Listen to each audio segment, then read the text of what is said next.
is Jack Toder. I'm sitting next to my sister, Ann Walkowitz. Now, been given this thing first. I don't know why. Bring that back. But I just wanted to say that I remember the singers way before my sister married into their family, or her brother married into our family. My sister was the wife of Lou. They're both passed away now. But the first, I can recall about the Bartmer-Hodemont area was sort of a melting pot area for the Jewish people that we knew. That was sort of an enclave of second-generation American Jews, as far as I'm concerned. And it brings back good memories. It was a wonderful area. They were all honest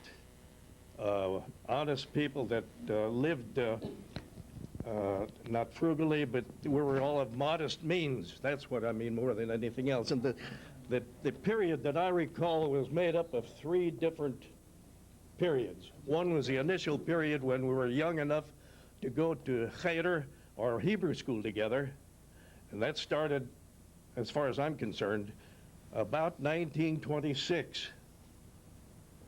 And the Hebrew school era lasted about 5 years for each of us, which meant our bar mitzvah time, which then melted into a middle period when we went from grammar school into high schools. Well, the grammar school area took care of us up until about 13 or 14, and then we went from Dozier School, Hempstead School, into either Blewett or Soldan, Emerson, and all that sort of thing. Now, I see tonight here we have about 6 of us that are from that neighborhood. Just 6. I didn't think you'd have that many, but that's what you do have. But at any rate, I recall in the first period when we were the youngest, that sticks in my mind because Bartmer and Hodemont Avenue was a time when we had almost only enough to get by on, as far as I recall. There were no 2 cars in a family and radios. There were no radios, no televisions. That was a time when they used to have a horse that lit the lanterns on the corners. We had no electric signposts. And if I recall, there was a man on horseback that used to light the lanterns on the corners. Am I right or wrong, Arnold? That's right. There was a man on horseback that used to light the lanterns before it got dark. They used to deliver ice and coal to the house or dump it in the street, and you took it into your own basement, and the same thing applied to refrigeration. You had no refrigerators. So somebody in the family had to carry the ice from a Polar Wave Ice and Coal Company that was situated just west of Hodemont Avenue and Bartmer Avenue. They housed their horses there. That was one of the best meeting places I recall when I was a kid. That was interesting to me. We had a sort of a green line that separated the Jewish area of Bartmer and Hodemont with the Roughnecks that were on the west side of the car tracks. Now, Sylvan would remember all of this, and so would Clarence. That was up near the theater. That was called the Irma Theater, where the bank was. Speaking of the bank, that was the time when the banks went broke. And it almost broke my heart because I was a member of a Boy Scout troop. That Lou was I don't recall what, he wasn't the scoutmaster, but he was one of the Boy Scout leaders. Yeah, he was one of the directors of it. At any rate, we were more or less expected to save money. And we all saved a certain amount, I don't remember, a nickel or a dime a week. And after I had my account built up to about $8.04 or something like that, that Hodemont Bank went broke. That was a terrible, terrible thing to live through. Incidentally, let me know if I'm going too far, if I'm using up too much time and tape. Let me know at any time and I'll cut it off. At any rate, that was one of the things that I recall as a kid. everybody in the Boy Scout troop lost their money in their own banks. I lost it at the Hodemont Bank. They used to have, right near that bank, an area where they had sort of a carnival that would come around once or twice a year, if you recall. That was near Licours Drugstore. On Bartmer. That's right. That was right near the Licours Drugstore. Well, the Roughnecks used to live on the opposite side of the car track. Now, that's not to say that the Jewish boys didn't get into trouble, too. They did, because there was a gang. If I recall, Clarence, what were they called, this gang? Was it the Paskudniaks or something like that? Might have been. Was that the name? Ann? That I don't know. I know it had a name. But anyway, that's what we had. But they weren't a violent gang. But while we were young, that's about where we had our Piggly Wiggly with the turnstile, the first grocery store I recall. We had a Wiggett's Bakery, if you recall. We had a jeweler. I don't remember his name, but I do remember Arts Toggery. And I remember the singers where Mary took care of things. She was the lady that everybody knew. Right. She was the little mother of those of us that grew up. And these were fond memories. Behind their store, He's getting some depth here. Go ahead and jump in if you want to say something. anybody wants to say anything, jump in. But they had a car that was a Chalmers automobile. I have to say something about that. Mike Singer, I want to repeat something about. go ahead. I just want to say what Matt had said about. We'll Gary. pass it over to Oh, her. Wait a minute. I just want to relate, I did not know Mary in those days, but I wanted to say that Nat had great admiration for you, Mary. Great admiration and love. He said you were such a wonderful, wonderful sister. Also, how you worked in the store, that you and he worked in the retail store together, and that you were a terrific sales lady. And he really just had, he repeated it all the time. That's how impressed he was with you. And I just wanted to relate that to you. Celeste, introduce yourself while you Oh, have the microphone. well, I'm Nat Singer's wife. He recently passed away, so I just wanted to say that because I know he would want it said. Let me wind up what I've got to say. I'll just take another minute. I won't go into everything I can remember because people here wouldn't remember. At any rate, our favorite corner, which was Bartmer and Hodemont Avenue, had a drugstore that was originally put in by a Weissman, Weissert, was it? That was Shore's store. What was the name? It was Mr. Shore. Before Shore. Before Shore's, I don't know. Yeah, there was a drugstore before Shore moved in, Weissert or something like that. And Mr. Shore bought the drugstore, and in order to stimulate some business, to show you how sharp he was as a merchant, he hired for a short while a Syrian donkey, which he Right. tied up against this gas light that was on the corner. Do you recall that? I recall that. Okay. Well, anyway, the pet phrase that we used pretty frequently was when Elsie, their daughter, would show up at the corner, and everybody liked to ask, Elsie, how's your ass? Now, they didn't mean to be, not Arnold, that wasn't meant to be nasty. But anyway, they were talking about this Syrian donkey. That was one of the things I remember. Am I right? That's right. You recall. Well, you want to say something? You think I've taken enough time? I don't know. didn't- Well, you have to hold it a certain No, way. you don't have to press anything. I mean, you have to hold it a certain way. No, don't eat that. No, I won't eat it. I'm not hungry. Okay. You may just, if you're going to talk for a while, you may just want to clip it on your collar. What'd you say? You may just want to clip it on. Well, mine isn't gonna be that long. Jack spoke, he said a lot of things already. Here, put this down where it'll get you. The one he's referring to, Elsie Shore, I have to say, she has passed away about 3-4 months ago. She was a very good friend of mine. I've known her since I was 9 or 10 years old, just like I knew the Singer family. The Singer family and the Toder family was just like one family. And my dad, he always liked one person especially in that family, and that was Mary. He Yeah. called her Maria all the time. He was crazy about Maria. In fact, he liked the whole family. And Mrs. Singer, in the evening, after she got through with her business in the store and the house, She'd take a walk to the Toder's house on 1126 A Maple Place and sit with my mother, Mrs. Toder, on the front porch, and they talk about their families and what's going on all around. And then later on, we were very close families, and eventually my sister Jen married Louis. And Louis was out in Flat River. He was a chiropractor. But then he moved to St. Louis, and then he continued his business, what he had to do, and he had to go to the Army. And after the Army, then, after they got married, rather, and he went to the Army, and then he played a lot of tennis. He loved tennis. But he always kept a little spiral notebook, I remember, in his pocket.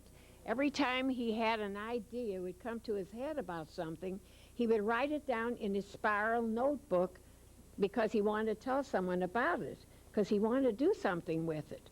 So sometimes he did something with it, sometimes he didn't. But he was very much interested in tennis, his whole family. They had a lot of trophies there, Louis, the kids, all of them, and they played a lot, and they really were good at it. Well, I can only say one thing. Jack said a lot, that family's a very fine bunch of people, all of them from the first to the last, and I knew them all. So that's about it all I can say. I wrote down a few things, but I think Jack said mostly everything. That's your grocery list, isn't it? No, it's not a grocery list, but I was thinking about a lot of things. No, I don't know what it is. I wrote about different things here. I just don't know. You got anything X-rated you want to say? I don't know. I could think about it later. Okay, that's about all I can think of right now. Did I mention who I was? No. Oh, I'm Ann, was a Toder. It's Walkowitz now. It's been that way for years, and that's the way it is. Okay? Mother, you want to give your name? I wrote down things. Tell them when you were born. What? Mother. Who's your writer? Jack wants to know I'll who's my hold it. writer. Just say your name and when you were born. Mary Kraut, December 27th, 1908, I think. 1907. 1907? Okay, 1907. And where were you in the family? Well, we had a store, a dry goods store on Hodement and Bartmer, and I worked there. All right. Are you older or younger? How do you fit into the family? I imagine I'm the oldest one in the family. That's right. Yeah. All right. Mary, why I don't want you to tell say them one more about your thing. grandma Huh? who used to cook Oh. koilen. Do you remember that? Who? Not her grandma. grandma, her mother, wasn't it? No, not The Baba. your Yeah. your grandma. Yeah. Didn't she That's live in the right. house? Yes. That's was who her I was name? named The after. Baba. They called her The Baba. Baba. And she used to Oh. run She after stayed all at the home boys and in the cooked house. koilen and bread and the potatoes and the onions and stuff was delicious. Do you remember her? Who? Your Baba. The Baba. Yeah, I do. And you named me after her. Arnold and Clarence over, remember? Her name was You name me? Edith. Edith? Edith? We never knew her name. She was called Baba. And my English, my Hebrew name is Edith, You're named after her. Yeah, I guess I'm the oldest one in the family. yeah. Right. Huh? Right. I thought I was. Everybody in my December family says 27, there anybody older than you. Would you want to take? Oh, I already talked. You already talked. We'll talk some more. Well, I married one of the middle sons, and I was the first one married to one of the boys, and I came into the family in 1938. And I came to meet Clarence by working. His mother hired me. My uncle used to sell them hats, and she needed a saleswoman, and he took me down to meet Mrs. Singer, and she hired me for their Broadway store, and Victor was running it. And just a few weeks later, I met Clarence. He came to the store on a Wednesday, and I was trimming the window, and he took me home. And Friday, he came back to take me home, and we were married that night. A very short romance. And then I came back to work Saturday. And that was my introduction to the family, because then Mary found out, and everybody found out we were married, and just a few weeks later, and she invited us for Friday night. She had her brother and family over on Friday night and invited us for dinner to her house. And I met Eleanor, who I just fell in love with, was a darling little sweet girl. And I was driving, and I said, well, I will pick her up when it's raining from school or drive her to school. And I became very close to Eleanor at that time and to the whole family. Clarence and I spent every weekend going down to take his mother home at Seward Market, because she would shop and buy a chicken and buy vegetables to take home. And then Clarence would take it down on Sunday to have them kill the chicken so that she would cook it. And it was quite an experience to have a live chicken in the car, because I was scared to death of them. And it always seemed to want to get out of the basket and fly around. But we endured. And that was my introduction to the family. And we were married November by our religious wedding, November 20th, 1938. And he was... 5600 Delmar. Yeah, we lived at 5000 Delmar. And 2 doors away. you lived 2 doors away. Viola and Jerry lived a few doors away. They were married a few months later. And I really got to meet the whole family, as we didn't have a wedding, but Beulah did. So we got to meet a lot of the family at the Beulah and Jerry Sievers. At their wedding, we were able to meet a lot of the family. And of course, everybody came up and said, well, it might last 3 to 6 months, maybe a year. And Mary says, I don't think this is going to last. You didn't know each other long enough. And then after 25 years, she says, you know, I think it's going to last. She says, you stuck together 25 years. She says, I think it's going to last. Well, on their 50th anniversary, she says, you know, I never expected this to last. And now next year, we will be married 60 years. So I mean, it did last somehow or other. It did endure. And we had 2 lovely children. Bob was our firstborn, and Linda, our secondborn daughter. And they are both in California, and we're sorry they couldn't be here to be part of this. But that was some of our experiences. And of course, when I would go over with Clarence to the family, they would tell us many stories about their childhood. My mother-in-law would tell us, and she would say experiences that she had, or with the store, with the children. And the same with my father-in-law. For a little while, he lived with us, and he related many stories about the family. So we really got to be experienced about the Singer family. And it was nice. And then, of course, we had single brother-in-laws, and we tried to be close with all of them. And somehow or other, we were really a close-knit family, because on Sunday, Mrs. Singer would cook, and we'd all go over there, and all the boys, and I was the only girl there. So it was a nice experience. And I think I'll give Clarence a chance to say a few things. I don't want to take everything away from him.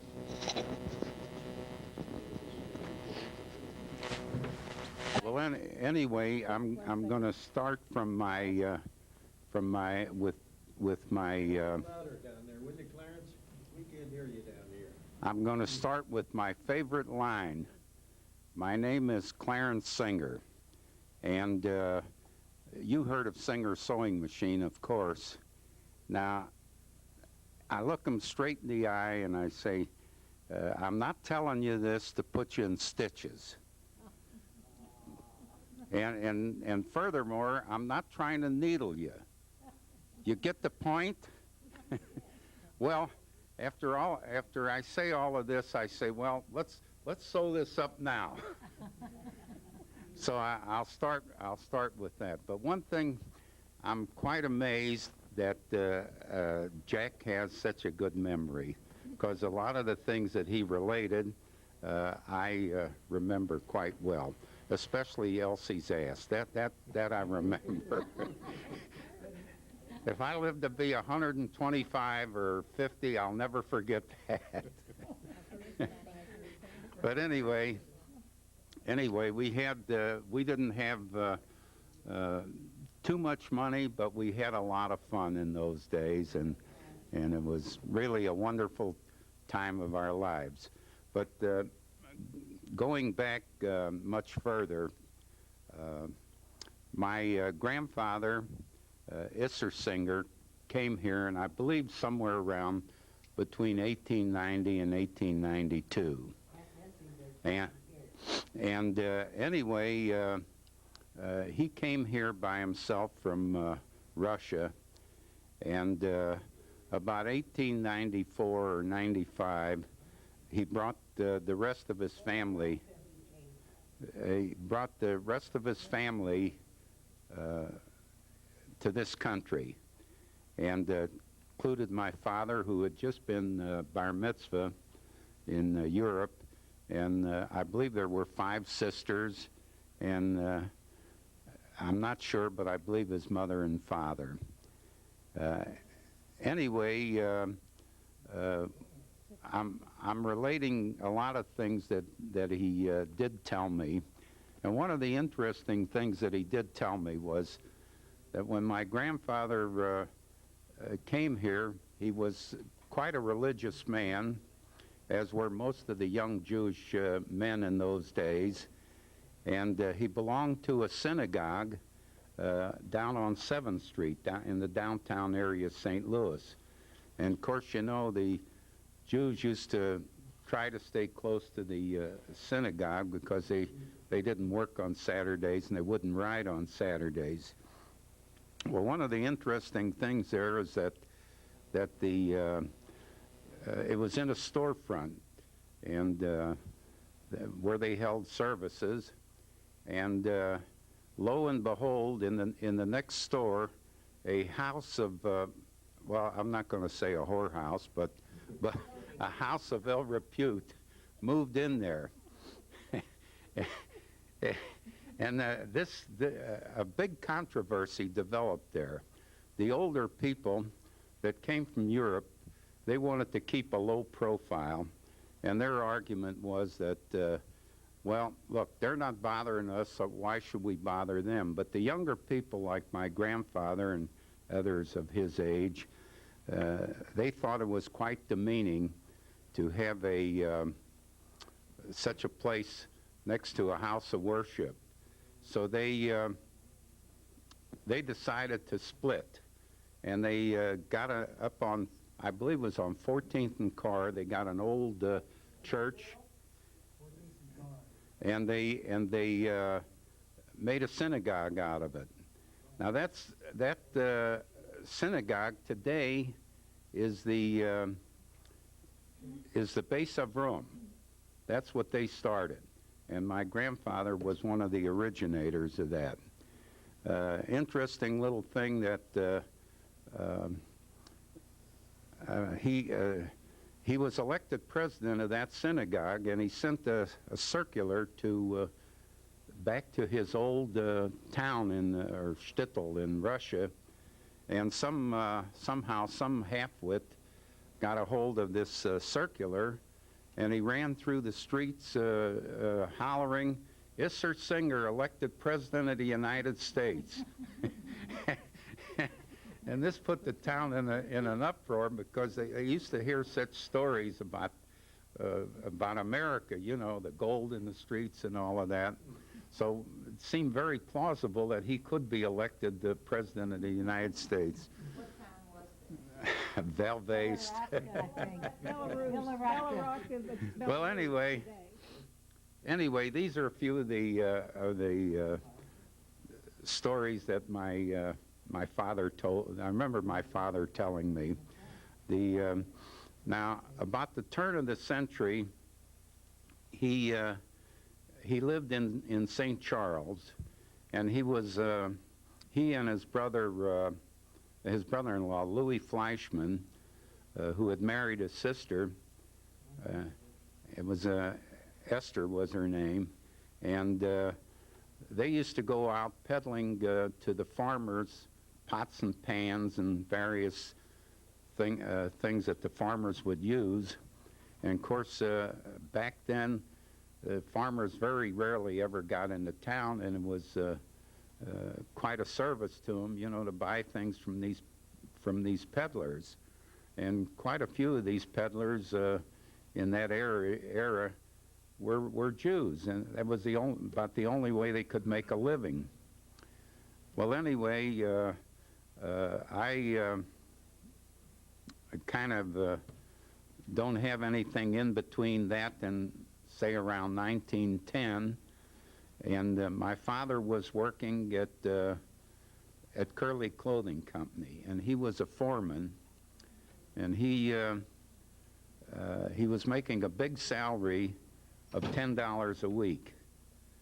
But my mother wasn't satisfied with $10 a week. She wanted her husband to be a businessman. So on her own, she went and she opened a store on what was then High and O'Fallon. And anyway, over the years, the store prospered, and World War I came along, and everything boomed. And they did extremely well during the war because merchandise got scarce, and by that time they were well established and they could get merchandise.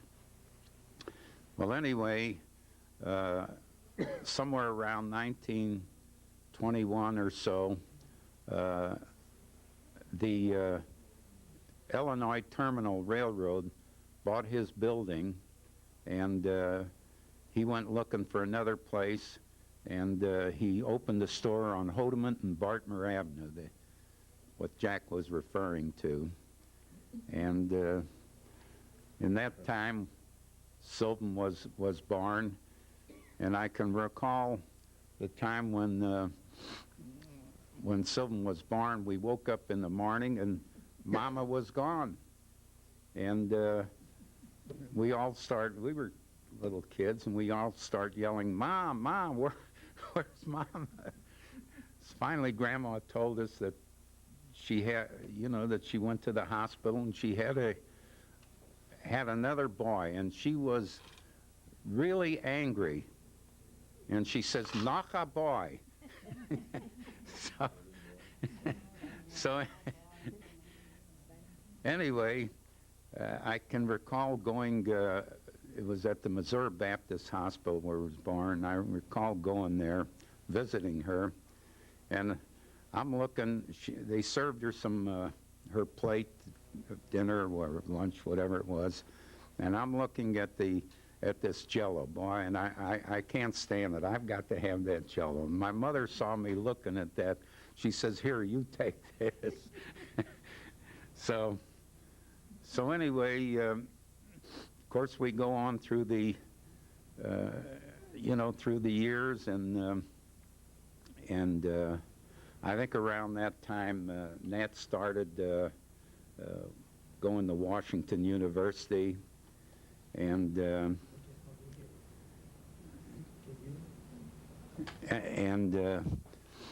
anyway, the Depression come along, and there was some pretty tough times, and my father had to close the store for a variety of reasons, and my mother opened a store at Soulard Market, and from the first day that she opened, she was doing business there, and it was so that seemed to be the time when things started to look up for the whole family. And my father and my brother Nat, they started, got their heads together, and they started the Ackley, well, at that time it was the Acme Uniform Company. But my brother Nat thought that the name Acme was too common, and somehow or another he picked out of a telephone book or whatever it was the name Ackley. And I don't have to tell most of you, the success of that company over the years. Anyway, one of the brothers I was very close to was my brother Vic. And Vic was a kid that was born with 2 strikes against him. He was born during in 1918, and my mother had the flu. And for those of you that don't know, I don't remember it myself, but I read about it. There was something like 500,000 people died in the United States from this flu epidemic. Well, Vic was born prematurely, and he was never a well kid. And of course, his lifetime was not the most pleasant. But one of the highlights, of which I told the rabbi about when he was at the graveside services, was that